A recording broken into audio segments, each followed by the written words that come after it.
wa Kenya wote. Huyu mtu mwenda wazimu huyu Mr. Dorcas, vile anaongea, vile anasukuma watu wa mlima. Mimi nataka niambie watu wa mlima, tafadhali, nyinyi ni wa Kenya, msiweko kwa mtaro na mtu mwenda wazimu. Sisemi ni lazima mtuchague, lakini vile anaongea, vile kila siku akitoa press yake ni ya mgawanyiko, ni press ya kuumiza wengine. Sasa imefika hata amekuwa Mungu. Anasema sijui nani atachaguliwa, msichague sijui nani, msifanye nini. Wewe Rigiji, wewe Mr. Dorcas, Mungu ndiye anapeana fiketi. Hata hii kiti mimi niko naye ni Mungu alinipatia. Na wewe ulikuwa mistaken, tulikosea from day one. Na mimi mwenyewe kwanza nataka niombe msamaha wa Kenya kwa sababu nilikuwa I think mtu mwenye alikuwa nasukuma huyo mwenda wazimu akuwe naibu wa rais. Na ile wakati alikuwa naibu wa rais, siku ya kwanza kama mnakumbuka kama wa Kenya, akiapishwa, mistake yake ya kwanza alianza siku ya kwanza. Na watu wengi hata kutoka nje walikuwa wanauliza maswali, huyu mtu alipata kukua naibu wa rais aje? Na ndio mimi nataka nikuambia wewe Mr. Dorcas, ni vizuri tulikufukuza. Na ni vizuri ulifukuzwa na hao unajaribu kupanga sasa hivi watawafukuza. Na uzuri hautawahi kanyaga kwa uchaguzi yeyote. So najua bado ungewafukuza kwa sababu wewe ulikuwa umewapangia hata ungekuwa naibu wa rais. So ni vizuri walikufukuza kwanza, ndio hata kama wao watakuja nyumbani mtakutana huko. Wewe ukiwa nyumbani. Na wewe ni mtu permanent pale nyumbani. Lakini mimi nataka niseme ndugu zetu wa mlima, wenye wako Rift Valley, wenye wako pembe zote za Kenya, mjue hapo ni kwenu. Ukiwa Turkana, ukiwa Bungoma, ukiwa Mombasa, ukiwa Eldoret, ukiwa Kapseret, ukiwa pembe zote zetu za Kenya, mjue hapo ni kwenu. Msifuate huyu wazimu kwa sababu huyu anataka vita. Ukiona vile anaongea mpaka macho imefura, mpaka siku hizi anaongea kitetemeka, mambo yanatoka kwa mdomo yake. Sijuangi tu kama huyu Dorcas ni bishop ama ni pastor na anaishi na huyu na mkanyi huyu mwendazimu, hata mwambie aongee vitu iko na nini kidogo, iko na ratili kidogo, anaongea mambo mingi. Juzi nimesikia anasema ati Olkalau kulikuwa na watu walirepiwa. Can you imagine? Na una accuse polisi mwenye walikusaidia kufanya uchaguzi ya amani. Uma accuse akina Kawanjiku ati hawa ni wanye walete goons. Na wewe ndio ulikuwa umepanga goons, hata tuko na picha ile mabasi ulikuwa umetoa yote Nairobi ikasambaratika. Kwa sababu unataka vita. Juzi nimesikia ukisema unataka kusanya vijana wa Mount Kenya ndio kwa security yako. Mimi nataka nikuambie wewe Mr. Dorcas,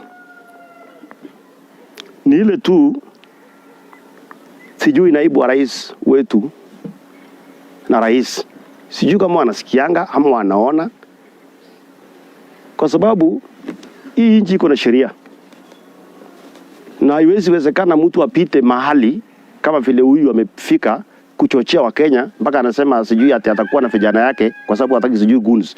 Hiyo ndio goons. Hiyo ndio mambo hiyo yenye wa Kenya wataki kusikia.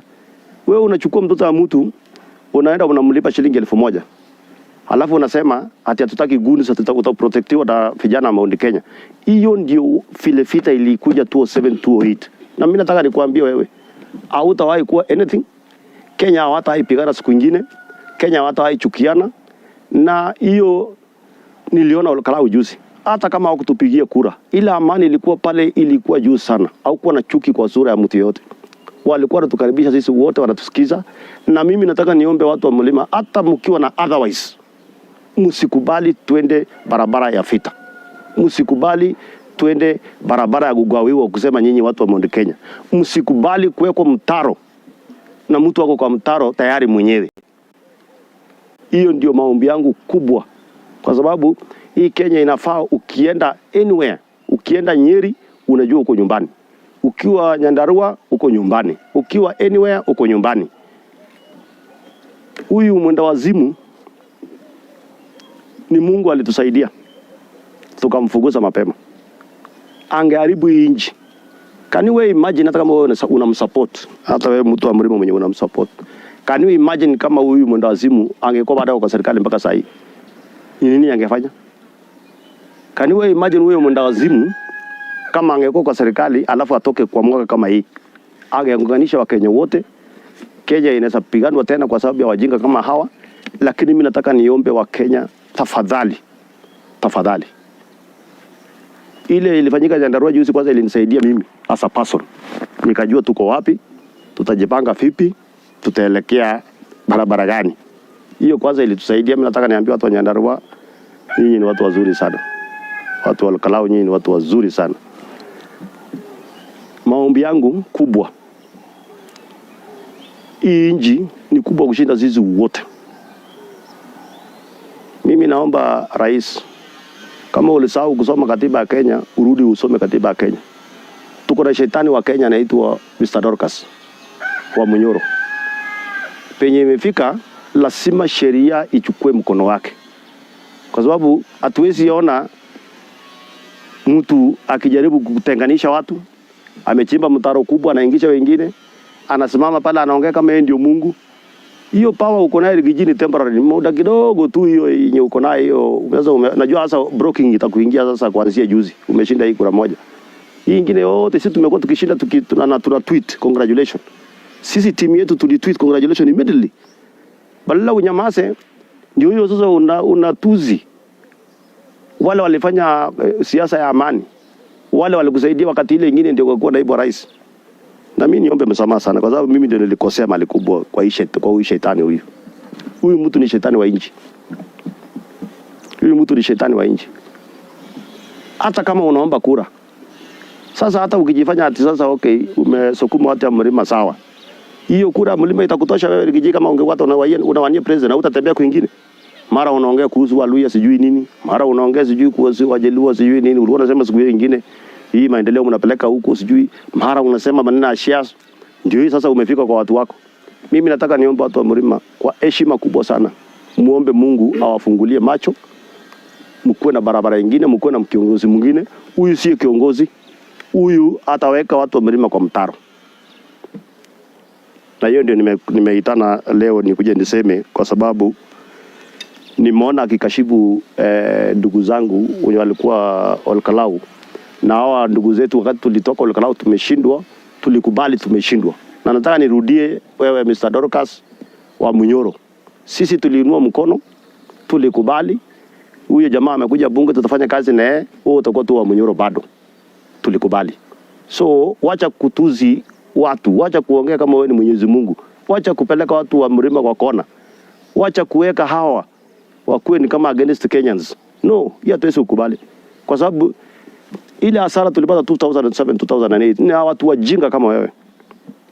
Ni watu wajinga kama wewe. Na ndio mimi nataka niseme nikiwa mmoja wa viongozi wa bonde la Ufa hii na Kenya hii ya kwamba ndugu zangu tupendane. Hata kama uko na maoni tofauti, weka maoni yako vile unajua, lakini tusitusiane na tusisukumane ni kama sisi ni maadui. Ndio nimewaitia leo. Uko na maswali? Swali moja mheshimiwa. Yes. Pendeza kujibu. Tumeona kuna baadhi ya washauri wa kisiasa, wadadisi wa kisiasa mtahinguni kwa mfano ambao wanapendekeza kutokana na kile kilichofanyika Olkalau. Yes. Pengine ni wakati umefika mwafaka rais aweze kuondoa wale baadhi ya viongozi, mawaziri kwa mfano wa Mlima Kenya ambao wako pale ili aweze pengine kuangazia eneo lingine la taifa hili. Maoni ya Mutahi Ngunyi ni sawa. Na pia kila mtu ako na anakubalika kulingana na mawazo yake. Mimi hapo siwezi jibu kwa sababu mimi sijaandiki mawaziri. Ule mtu anaandika mawaziri ni mtu mmoja anaitwa William Ruto. Mimi yangu ni kuanza kufikiria barabara gani tunapitia. Hii ya mawaziri kuna mwenyewe. Na yeye sio mwenda wazimu. Na nirudie pia nikwambie kama ingekuwa mimi Sudi singekubali mtu yote ambaye Kenya atolewe kwa kiti. Kwa sababu ile kiti William Ruto anakalia kwa sasa, watu walichangia mali kubwa ni watu wa Mount Kenya. So wako na haki ya maendeleo, wako na haki ya hiyo fiketi, hata kama fiti nyingine ikipatikana waongezewe. Kwa sababu tusigange ajayo, tuseme yenyewe kwa sasa. Watu wa Mount Kenya ndio walifanya William Ruto akakuwa rais wa Kenya. So sidhani kama hiyo inawezekana. Swali lingine? Mheshimiwa, maswali mawili.